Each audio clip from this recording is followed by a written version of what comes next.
আসসালামু আলাইকুম, ওয়েলকাম করছি রিয়াসাদ আজিম। ভিন্ন ধর্ম মতাদর্শে যারা শুনছেন সবার প্রতি আন্তরিক কৃতজ্ঞতা। একটা কাউন্টডাউন চলছে, সেই কাউন্টডাউনটা কিসের?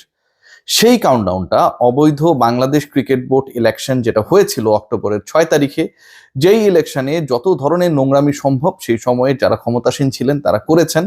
যেই ইলেকশনে যত বেশি পলিটিসাইজড করা যায় সেই সময়ে ওই সময়ের পাওয়ারফুল যে মতাদর্শের মানুষজন ছিলেন তারা সেটা করেছেন। সেই ইলেকশনকে কেন্দ্র করে তদন্ত কমিটি গঠিত হয়েছে। সেই কমিটি কবে রিপোর্ট দিবে সেটার কাউন্টডাউন, নাকি বাংলাদেশ ক্রিকেট বোর্ডের এই মুহূর্তে প্যারাসাইটের মতো মানে পরজীবীর মতো যেসব পরিচালক পুষ্টি গ্রহণ করছেন ক্রিকেট বোর্ড থেকে চুইসা চুইসা, তাদের 12টা বাজার কাউন্টডাউন।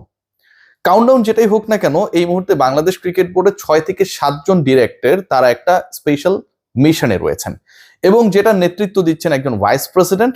এবং একই সাথে এই মুহূর্তে ক্রিকেট বোর্ডের, আমি একদম নিশ্চিত হয়ে আপনাদের সাথে ব্যাপারগুলো শেয়ার করছি, প্রেসিডেন্ট আমিনুল ইসলাম বুলবুল তিনি শুধু বাংলাদেশে না, বাংলাদেশের বাইরে থেকেও চেষ্টা করছেন যে কিভাবে তিনি ক্ষমতাসীন বাংলাদেশ ন্যাশনালিস্ট পার্টি বিএনপির সাথে একটা লিয়াজো অথবা একটা কমফোর্ট জোন ক্রিয়েট করতে পারেন। সমঝোতার চেষ্টায় যখন আমিনুল ইসলাম বুলবুল, তখন প্যারালালি চলছে বাংলাদেশ ক্রিকেট বোর্ডকে তদন্ত আওতায় আনা এনএসসির এগেনস্টে বাংলাদেশ ক্রিকেট বোর্ডের রানিং ডিরেক্টরদের আইনি ইস্যুসগুলো। এই মুহূর্তে আসলে 3টা কাজ চলছে এবং এই 3টা কাজে 6 থেকে 7 জন ডিরেক্টর নেতৃত্বে রয়েছেন যিনি মানে নেতা হিসেবে যিনি সামনে, এবং সবার সামনে যিনি আসলে ভাবটা নেন যে ভাজা মাছ উল্টে খেতে তিনি জানেন না, মাছ পেলে তিনি সরাসরিই খেয়ে ফেলেন, যেমনটা তিনি শর্ট টি20 ইনিংস খেলতে এসে মোটামুটি ব্র্যাডম্যানের থেকেও বড় টেস্ট খেলোয়াড় হয়ে আবির্ভূত হয়েছেন বাংলাদেশের ক্রিকেটে। সেই আমিনুল ইসলাম বুলবুল রয়েছেন নেতৃত্বের জায়গায়, সবার সাথে সৌহার্দ্য এবং সবার সাথে আমরা বলি না যে জুতিয়ে জুতিয়ে সবকিছু মানে আদায় করে নেয়া, সেই রোলটায় তিনি রয়েছেন। নেতৃত্বে রয়েছেন ফারুক আহমেদ, যিনি এই মুহূর্তে ওই যে বললাম ক্ষমতাসীন বিএনপির সাথে যারা যুক্ত এবং যাদেরকে মনে করছেন তিনি যে তার হয়ে কাজ করছেন তাদের সাথে একটা লিয়াজো মেনটেন করার চেষ্টা করছেন। এবং নেতৃত্বে রয়েছেন বাংলাদেশ ক্রিকেট বোর্ডের একজন পরিচালক, আলোচিত পরিচালক, কদিন পরপরই যাকে মিডিয়ার সামনে মুখোমুখি হতে দেখা যায়, যাকে গতকালকেও আমরা দেখেছিলাম। রয়েছে আরো একজন পরিচালক যিনি আসলে নিজেকে অনেক ভালো মানুষ হিসেবে প্রমাণ করার চেষ্টা করেন, কিন্তু একদম কোন পরিমাণের লুটপাট করেছেন যে যারা আসলে গ্রাউন্ডসম্যান তাদের নামেও রিকুইজিশন দিয়ে মাটির ব্যবসা করতে তিনি পিছপা হন নাই। এবং এদের সাথে যুক্ত আছেন বাংলাদেশ ক্রিকেট বোর্ডে এনএসসি থেকে, এনএসসির বিরুদ্ধে কর্মকাণ্ডে লিপ্ত হয়েছে এই মুহূর্তে বাংলাদেশ ক্রিকেট বোর্ড সরকারের এগেনস্টে। আবার আমিনুল ইসলাম বুলবুল বলছেন যে সরকার আমাদের অভিভাবক, মানে যেমনটা তিনি একবার বলেছিলেন যে আমরা আসলে কোনোভাবেই ভারতে গিয়ে বিশ্বকাপ খেলবো না, আবার এখন তিনি বলছেন যে এটা ছিল সরকারের সিদ্ধান্ত। যে পোল্ট্রিটা তিনি মারেন, আমরা যে লুডো খেলি না, ছক্কা যেভাবে হচ্ছে মারার পর গুটিয়ে গুটিয়ে যায়, কখনো 3 ওঠে, কখনো 6 ওঠে, কখনো 1 হয়, তো আমিনুল ইসলাম বুলবুল হচ্ছেন লুডো খেলার ছক্কার মতো। তিনি আসলে কোন দিকে গড়াগড়ি খেয়ে কততে পড়বেন এটা কেউ বলতে পারে না। সেই তিনি একদিকে এনএসসির বিরুদ্ধে আইনি লড়াইয়ের ৮-৬০ বেঁধে পরিকল্পনা করছেন, অপরদিকে এনএসসি থেকে নির্ধারিত নির্বাচিত মনোনীত পরিচালককে সাথে নিয়ে গুটি করছেন। এই মুহূর্তে টার্গেট যেটা, সেটা হচ্ছে সত্যি কি আমিনুল ইসলাম বুলবুল বিএনপিতে যোগ দিচ্ছেন কিনা। এই অপশনটা যদি আমিনুল ইসলাম বুলবুলের সামনে এই মুহূর্তে থাকে, ধরুন তাকে ডেকে বলা হলো যে ঠিক আছে, আমরা আপনার মতো একজন প্রজ্ঞাবান মানুষকে আমাদের দলে চাই, কারণ এরকম গুটিবাজি যিনি করতে পারেন, বাংলাদেশের হাওয়া পানির মধ্যে না থেকেও অস্ট্রেলিয়ায় গিয়েও যিনি সভ্য হতে পারেন নাই, সেই জায়গায় বাংলাদেশে ফেরত এসে যখন তিনি এরকম একটা অদ্ভুত ধরনের জাদুকরি ক্ষমতার মাধ্যমে ম্যাজিক্যাল গুটি চালতে পারেন, ছক্কার মতো পোল্টি মারতে পারেন, সে আমিনুল ইসলাম বুলবুলকে আসলে রাজনীতিতে দরকার হতেও পারে। বাট সেখানটায় সেই লিয়াজোটা তিনি মেনটেন করতে পারেননি। মাননীয় প্রধানমন্ত্রী তারেক রহমানের সাথে দেখা করার জন্য বাংলাদেশ ক্রিকেট বোর্ডের কর্তা ব্যক্তি যারা রয়েছেন তারা এতটাই উঠে পড়ে লেগেছেন যে দাওয়াত যখন অনুষ্ঠান হয় না গ্রামের মধ্যে, ওখানটায় দেখবেন হাড়হাড্ডি ছিটিয়ে দিলে অনেক কাক পাখি সেখানটায় লাফাঝাপা করে, এদের অবস্থা তার থেকেও খারাপ।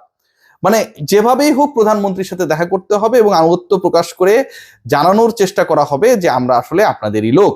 অথচ যখন সবশেষ ইলেকশনটা হয়েছিল, সেই ইলেকশনে 2025 সালের 6 অক্টোবরের যে ইলেকশনটা হয়েছিল, সেই ইলেকশনে আপনারা জানেন, বিশ্বাস করেন, যেহেতু পলিটিক্যাল আলোচনা হচ্ছে, আমি কোনো পলিটিক্যাল পার্টির পক্ষে বিপক্ষে না, কিন্তু পলিটিক্যাল আলোচনায় নিশ্চয়ই মেরুকরণ নিয়ে আলোচনা হওয়া উচিত।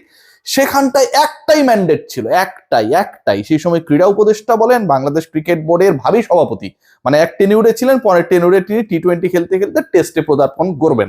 সূর্যকুমার যাদব হুট করে ব্রাডম্যান হয়ে গেলে যেমনটা ঘটবে আর কি, ওই রকম একটা ব্যবস্থা।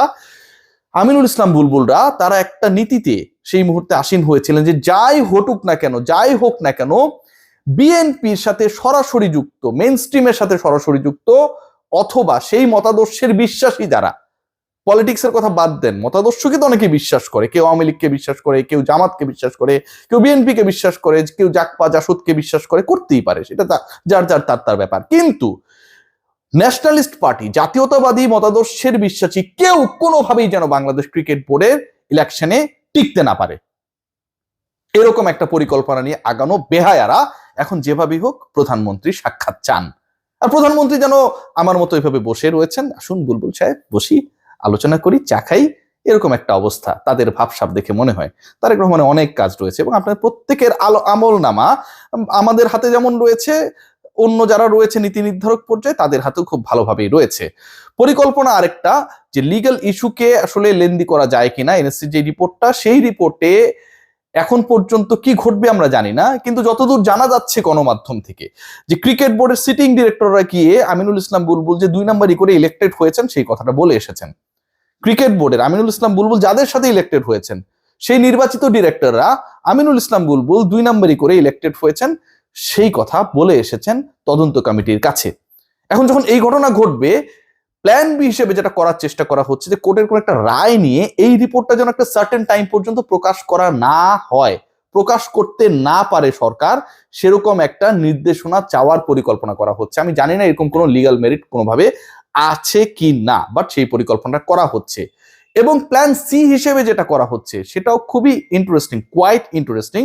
সেখানটায় যে বাংলাদেশ ক্রিকেট বোর্ডের এই মুহূর্তে যে বিতর্কিত এবং একনায়কতান্ত্রিক পন্থায় নির্বাচিত বডি রয়েছে, যেখানকার ডিরেক্টর 2 জন অলরেডি পদত্যাগ পর্যন্ত করেছেন, সেই বডি সরকার যদি চায় যে এই বোর্ডটা ঠিক হয় নাই, ইলেকশন ঠিক হয় নাই, তাহলে পরের ইলেকশনটা হবে ঠিকই 90 দিনের মধ্যে, 180 দিনের মধ্যে, যে ডেডলাইন আদালত কিংবা জাতীয় ক্রীড়া পরিষদ বলবে সেই ডেটের মধ্যে ইলেকশন, নতুন করে ইলেকশন হবে, সেটাতেও তারা রাজি হবে।